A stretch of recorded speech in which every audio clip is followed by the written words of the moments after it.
Hey, fellow ADHDers. My name's Peter, and I'm an ADHD health coach. Today, I want to go over improving executive function, and this is part one in our three-part series. So, improving your function, executive function, first starts with identifying your reason why, and then going into your goal. Your reason why is going to be that emotional channel that allows you to keep going towards your goal. Now, when you're going about understanding your why, that's the foundation of any successful endeavor you go on, especially for us with ADHD. Our why equals the motivation and the direction for what we do. Your why gives you motivation and direction. It's what keeps you going when things get tough. So, I'll give you an example, especially towards my health goals. So, my goal is to just keep moving so I feel good. And the way I go about this is I want to move 3 times a week, right? So that's the goal. My reason why is because I want to feel good.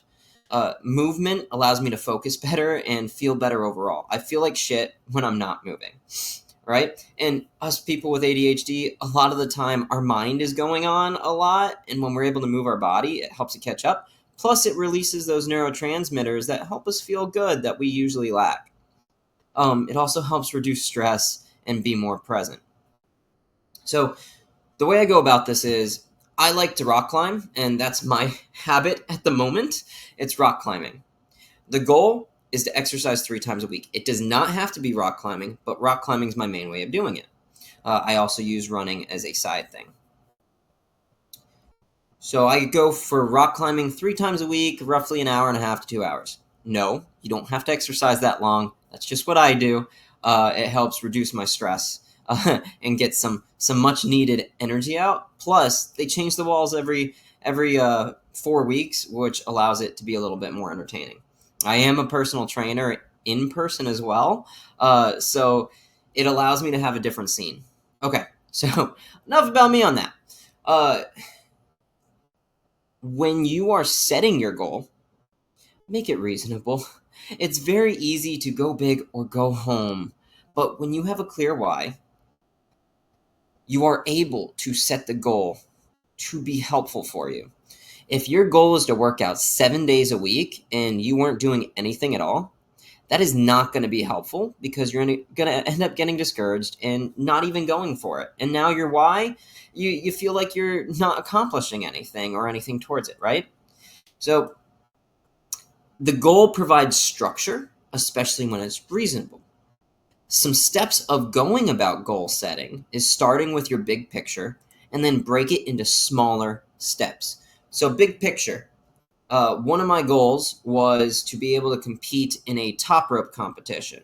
The way I set that up, I was going rock climbing 3 times a week, right? Because my overall thing was movement. And in order to get better for the top rope competition, which is a type of rock climbing, I had to be consistent with it.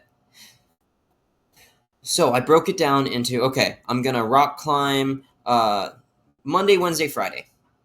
If I'm not able to make it one of those days, it's going to move to another. Usually it was Friday or Saturday. I tried not to do it back to back. You set it up the way you want to.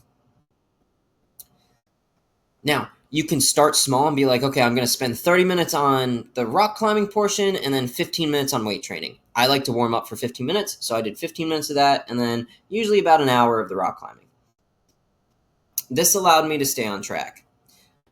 Parts of the rock climbing that were set was warm up. We had the gym, and then we had easier routes, usually auto belays. And then we had more challenging routes. And then sometimes, on some days, I would focus on specific techniques. And then I would cool down by going back on easier routes, usually the auto belays. That was my whole routine, and I would do that 3 times a week because it was pretty entertaining. Now, also, I like to keep things a little entertaining because there are harder routes. Bouldering is a way to get it. I know this isn't your sport, but this is an example of my life. And bouldering allowed you to focus on the tougher problems. So when I was top roping, I would boulder once a week and top rope twice a week. So bouldering, warm up, same thing in the gym, and then do easy routes, boulder, finish off with auto belays. which is just a way to get endurance. And then 1 day a week, it was just laps. So I would go up and down the wall without a rest on an easy rep. And that's how I set up my structure for that. And it was just breaking it down to smaller goals. The way it can look like for you is your goal is to be able to, let's say, move at least 12 times that week, whatever fitness thing you want to do with it.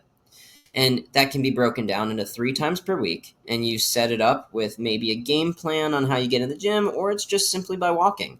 And that's a way you can kind of make it a little bit more realistic for yourself. Sometimes just going for 5 minutes is what you need, because that sets the habit up for success. It takes 2 weeks for the habit to set in, especially in ADHDers. Then it switches to a different portion of our brain, which allows it to stick, because we can do habits. It's just the first 2 weeks that's the hardest part of sticking to it. Okay. So for a summary, for those of us with ADHD, having a clear reason why and specific goals that are broken into smaller parts helps us to focus our energy and reduce overwhelm. Some of these benefits increase focus, better time management, reduce procrastination, and a sense of accomplishment. Because when you're able to slowly build up into it, it helps you have that big picture like, oh my gosh, I really did a lot. But small steps make the big picture. It's the small changes that add up. It's really easy to go big or go home, especially when it's ADHD style. A lot of the time, specifically with this one client, she wanted to get movement in. So we made 3 different workouts for her. A 7-minute, a water workout, and a gym workout. And she was able to cycle through those. And that was how she got her movement in. And then the other backups were just walking or doing something. And that really decreased the overwhelm and allowed her to reach that goal. But that's exactly it. She just wanted to move more, and she set the specific amount she wanted to move, at least 4 times a week.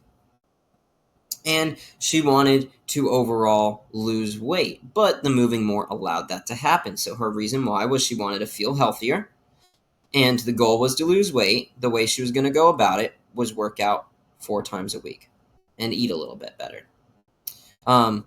Dr. Russell Barkley, an expert in ADHD, emphasizes that clear goals can significantly improve your executive function and daily productivity.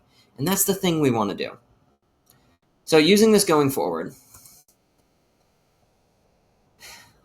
is basically write down your why and your goals. I don't expect you to memorize it. Our working memory, very low. So if you write it down and have it in a place that you can see it, it allows you to have that visual reminder, especially if it's somewhere you can see. Okay, review your why and goals daily, or, set maybe once a week in which you're reviewing them and seeing how you're going about them. It does not have to be daily, but that can be a helpful motivator. Break down tasks into smaller steps. Celebrate your small victories. Something is better than nothing. Adjust your goals as needed. Remember, this is just the first step in improving your executive function with ADHD. If you stay tuned for the next part, we'll explore how to set up your environment for success. Don't forget to like and subscribe and share this video with others who might benefit. I'm an ADHD health coach. Feel free to message me any of your questions or comment them down below. admin@vitalu.org is my email. I try to get to those as much as I can. Have a great one, everybody. You got this.